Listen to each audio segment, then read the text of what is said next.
ආපුතේ අනෝදා ගෙඩියක් කඩන්. ස්වින්නේජ් එකේ අනෝදා කොහමද නැවුම්බරෙන් ස්වින්නේජ් එකෙන් ඇත්තටම පළතුරු වගාවක් නෙමෙයි මේක පළතුරු ගුහාවක් පුතේ. ඒකට අපි හැමතිස්සෙම කොහෙන් පළතුරක් ගෙනාවා කුට්ටියට ඇතුල් වෙන්න ඉස්සෙල්ලා පළතුර හොඳට හොදන්න ඕනේ. තේරුණා? right. මොකද්ද මේකේ නම? අනෝදා. ඉංග්‍රීසියෙන් කියන්නේ සව ඔන්න සවසප් ටික අපි කපා ගන්න. ගොඩාක් මේ දිච්ච ගන්නෙත් නැහැ. හොඳේ? ඔන්න කපා ගත්තා. ඕකේ. ලස්සන ඊළඟට කියුබ්ස් ටික කපා.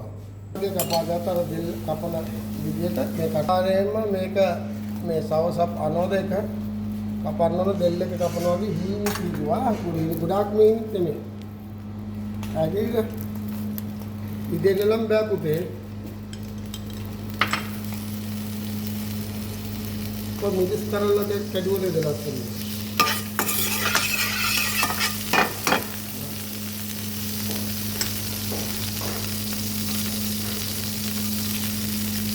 අපි ඉස්සරහට යමු කාමරංග මෝදු හදන්න.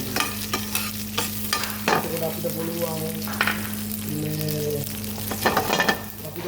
ඊළඟට මොකද ජම්බු වලින් ජම්බු ලූරු සම්බෝලය දාගන්න.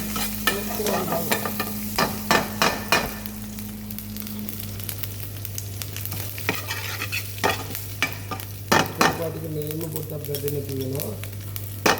මම ෂෝට් ටර්ම් ස්වීට් දෙන්න කියලා දෙන්නේ. අර මේ මසාලා කදාගත්තන් පස්සේ මේ මසාලා එකන මේ ටික දාගන්නවා. තක්කාලි කිඩියක්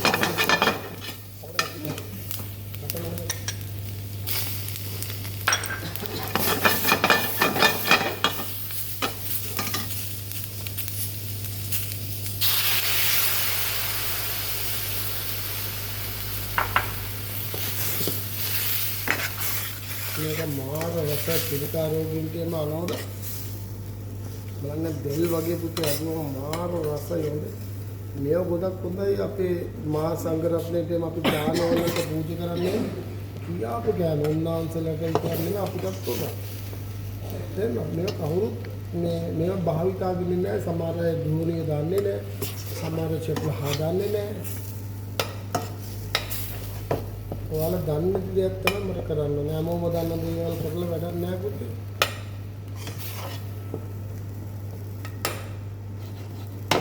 හොඳයි. ඉන්න අපි යනවා බලන්නකෝ.